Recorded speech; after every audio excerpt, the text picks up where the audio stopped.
Now, the local government secretary, that's Steve Reid, is facing mounting pressure to resign following the government's U-turns on postponing dozens of council elections scheduled for May. Steve Reid has repeatedly defended the move, despite critics arguing it amounted to an attack on democracy.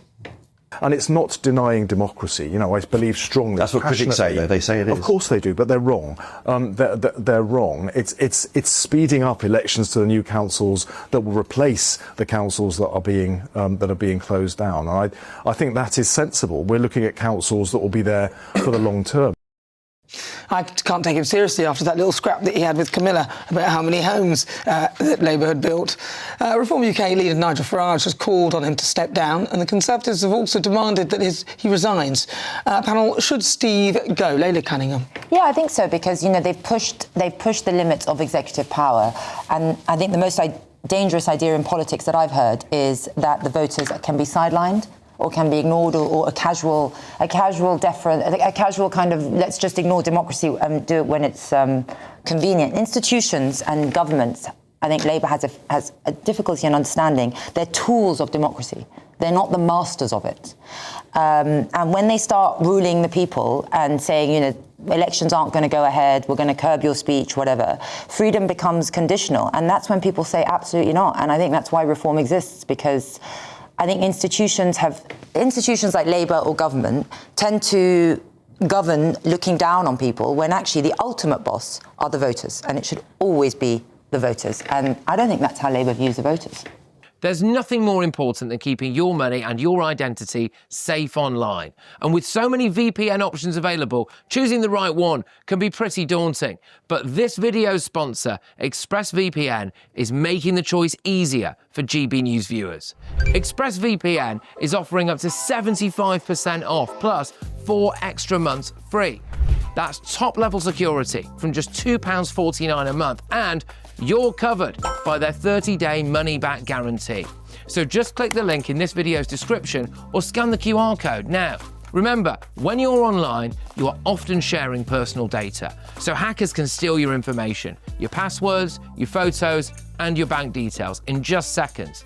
But ExpressVPN encrypts your connection, making it virtually impossible for hackers to access your personal information. So why choose ExpressVPN? Well, it couldn't be easier to use. With just one click, you are protected. And ExpressVPN uses military-grade AES 256 encryption, which is the same standard trusted by the US government to guard their classified information. With their new tiered plans, you can protect up to 14 devices at once and manage passwords securely.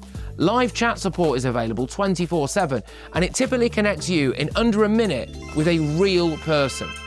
Click the link in this video's description or scan the QR code to get up to 75% off ExpressVPN, plus 4 months extra for free. Start protecting yourself today with ExpressVPN.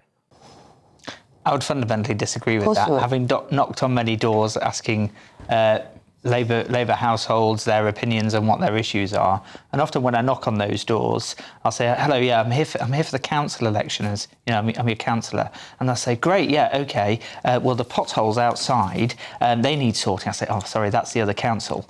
And that's why Labour said in their manifesto that they wanted a single tier of local government to make it more effective and efficient.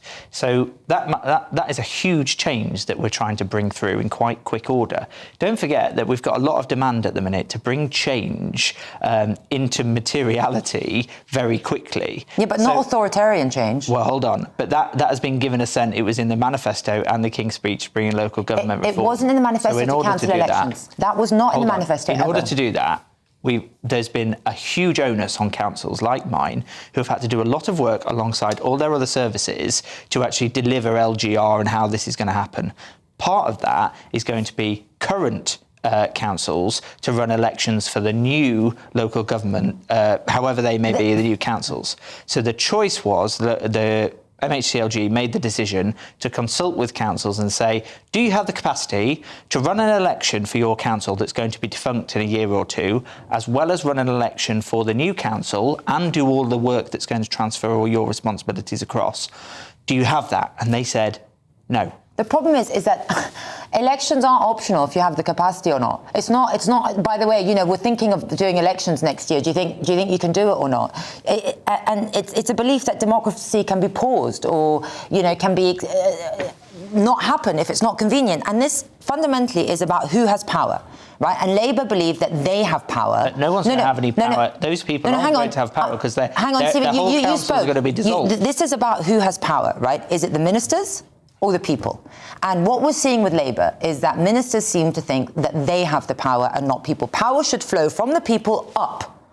And right now what Labour's doing is it's flowing power from the government down to institutions. You do not, never, ever, in a democracy, do you get to extend your term. It's only voters who have that right, and it should only be extended in an election. And you tried to overrule that fundamental principle of democracy. And I'm afraid to say Reform is the only one that are true believers in democracy, because I'll give it to you, Conservatives also wanted to cancel elections in some parts of the country. So both of you, both parties, are guilty.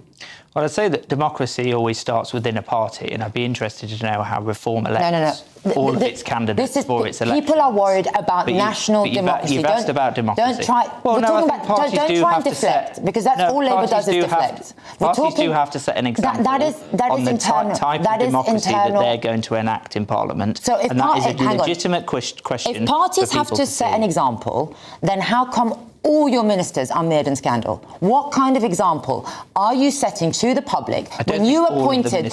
Well, hang on, Angela Rayner, who's about but not all of them. Angela Rayner, who's being mooted for leader, resigned for a scandal. Starmer might resign for a scandal. I mean, your housing minister, your corruption minister. I mean, you name it.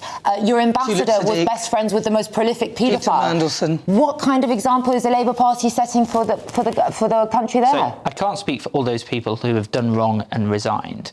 But what I can speak to give some clarity here is, if the government had approached, if my council was due to elect this year, it's not. It's due to elect next year. But with all the work we've just done, and officers that have said to us, we don't have the resources to run an election as well as doing all this other work, we would have consulted. Then you don't do the work and you do the election. We would have said, well, the work has already been mandated. That's part of the King's speech. It was part of the manifesto commitment. Loads of things have been mandated and you haven't put them through. Look, it's totally fine. We're going through a change curve at the minute, and I'm sure if Reform gets into government, you're going to experience all of these things when you want to bring changes in.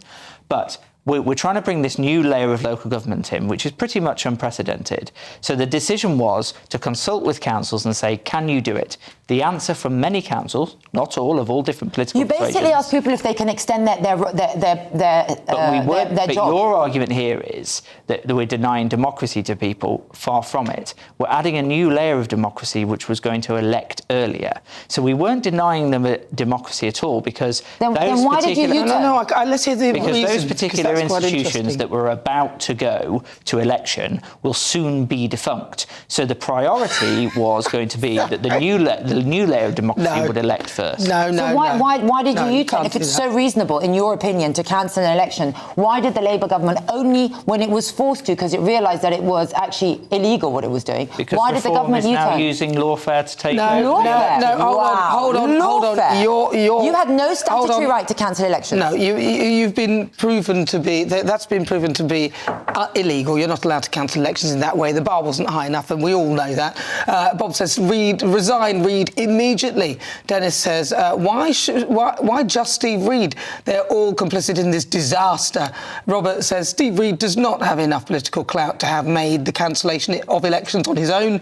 Thus, this was a Starmer decision. Once again, he's hiding behind someone else. Okay, and finally, Malcolm says, closing down our council, were we asked if we wanted that? Will our council tax increase or decrease? Yeah, it's a good question. Well, I don't believe you were asked, sadly, but they thought that they'd do something and it wasn't going to fit the time, so they'd extend the time.